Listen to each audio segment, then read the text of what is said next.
اعوذ باللہ من الشیطان الرجیم، بسم اللہ الرحمن الرحیم۔ اور بعض آدمی ایسا بھی ہے کہ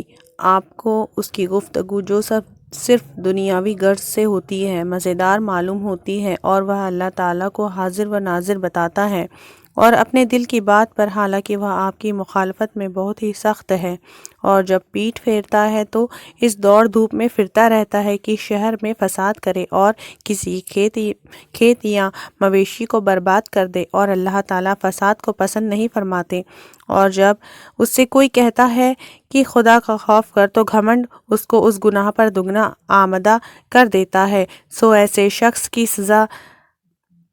کافی سزا جہنم ہے، اور وہ برا ہی ٹھکانہ ہے۔ اور بعض آدمی ایسا بھی ہے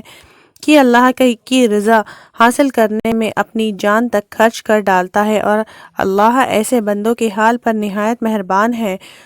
اے ایمان والو، اسلام میں پورے داخل ہو اور فاسد خیالات میں پڑھ کر شیطان کے قدم سے قدم ملا کر مت چلو، واقعی وہ تمہارا کھلا دشمن ہے۔ پھر اگر تم اس کے بعد کہ تم کو واضح دلیلیں پہنچ چکی ہے سیدھے راستے سے بہکنے لگے، تو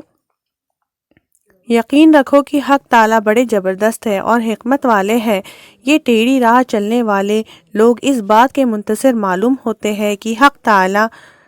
اور فرشتے بادل کے چھجوں میں ان کے پاس سزا دینے کے لیے آئے اور سارا قصہ ہی ختم ہو جائے، اور یہ سارے مقدمے اللہ تعالیٰ ہی کی طرف لوٹائے جائیں گے۔ آپ بنی اسرائیل کے علماء سے ذرا پوچھئے تو صحیح کہ ہم نے انہیں کتنی واضح دلیلیں دی تھی، اور جو شخص اللہ تعالیٰ کی نعمت کو بدلتا ہے اس کے پاس پہنچنے کے بعد تو حق تعالیٰ یقیناً سخت سزا دیتے ہیں۔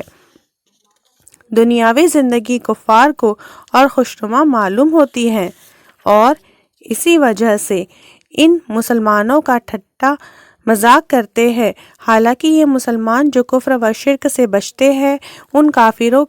سے اعلیٰ درجے میں ہوں گے قیامت کے دن، اور روزی تو اللہ تعالیٰ جس کو چاہتے ہیں بے حساب دے دیتے ہیں۔ ایک زمانے میں سب آدمی ایک ہی طریقے کے تھے، پھر اللہ تعالیٰ نے پیغمبروں کو بھیجا کہ خوشی کے وعدے سناتے تھے اور ڈراتے تھے، اور ان کے ساتھ آسمانی کتابیں بھی ٹھیک طور پر نازل فرمائی، اس غرض سے کہ اللہ تعالیٰ لوگوں میں ان کے مذہبی اختلافی معاملوں میں فیصلہ فرما دے۔ اور اس کتاب میں یہ اختلاف اور کسی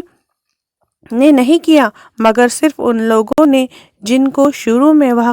کتاب ملی تھی، اس کے بعد کہ ان کے پاس واضح دلیلیں پہنچ چکی تھی آپسی زدہ زدی کی وجہ سے۔ پھر اللہ تعالیٰ نے ہمیشہ ایمان والوں کو وہ حق امر یعنی بات اور معاملہ جس میں اختلاف کرنے والے اختلاف کیا کرتے تھے اپنے فضل و کرم سے بتلا دیا، اور اللہ تعالیٰ جس کو چاہتے ہیں اس کو صحیح راستہ بتلا دیتے ہیں۔ دوسری بات سنو، کیا تمہارا یہ خیال ہے کہ جنت میں مشقت اٹھائے بغیر جا داخل ہوں گے، حالانکہ تم کو ابھی ان مسلمان لوگوں کے جیسا کوئی عجیب واقعہ پیش نہیں آیا جو تم سے پہلے ہی گزرے ہیں؟ ان پر مخالفوں کے سبب ایسی تنگی اور سختی پیش آئی اور مصیبتوں سے ان کو یہاں تک ہلایا گیا کہ اس زمانے کے پیغمبر تک اور جو ان کے ساتھ ایمان والے تھے بول اٹھے کہ اللہ تعالیٰ کی وعدہ کی گئی امداد کب ہوں گی؟ یاد رکھو، بے شک اللہ تعالیٰ کی امداد بہت نزدیک ہے۔ لوگ آپ سے پوچھتے ہیں کہ کیا چیز خرچ کیا کریں، آپ فرما دیجئے کہ جو کچھ مال تم کو خرچ کرنا ہو سو ماں باپ کا حق ہے، اور رشتہ داروں اور قریبی لوگوں کا، اور بے باپ کے بچوں کا، اور محتاجوں کا، اور مسافر کا، اور جو بھی نیک کام کرو گے سو اللہ تعالیٰ کو اس کی خوب خبر ہے۔